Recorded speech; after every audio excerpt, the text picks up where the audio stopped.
Now what did they do? Then took they the body of Jesus, and wound it in linen clothes with the spices, as the manner of the Jews is to bury.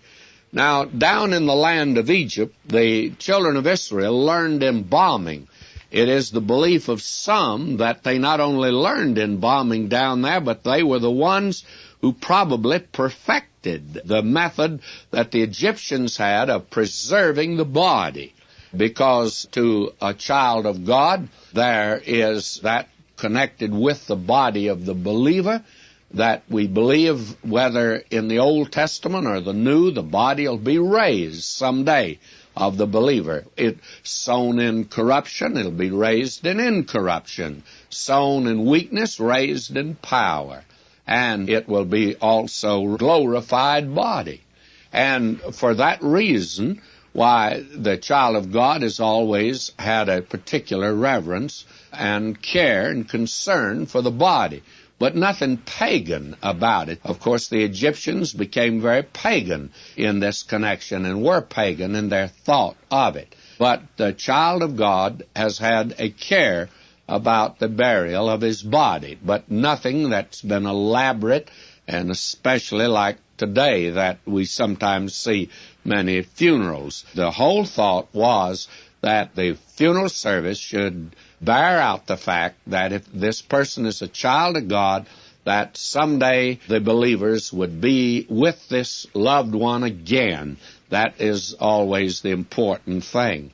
Now, they learned embalming as the Egyptians did it, and that was apparently the manner here. If you'll notice, they had linen cloth, and they had 100 pounds of myrrh, and they wrapped it. Now, notice that. And what the Egyptians did, you see, they would take the myrrh and aloes, and then they would begin wrapping a finger. When they'd get a finger wrapped, they'd rub in the myrrh and aloes. Then they'd do another finger, and so on. Then when they've done all the fingers, then they'd wrap the hand, and as they wrapped, they would put in the myrrh and aloes. That would seal it. That would keep the air out. Then when they had finished wrapping the hand, they'd wrap the arm. When they finished wrapping the arm, they'd wrap it to the body, having wrapped the body previously.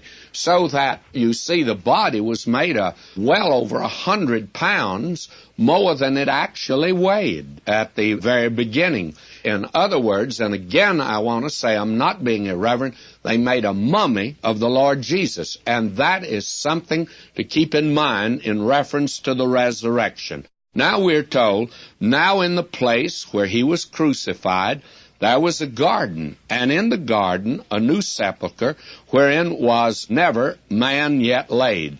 There laid they Jesus. Therefore, because of the Jews' preparation day, for the sepulchre was nigh at hand. You see, this was convenient, too. They took him down before the Passover evening, before sundown, the Passover began, and it was made possible by having this tomb close by.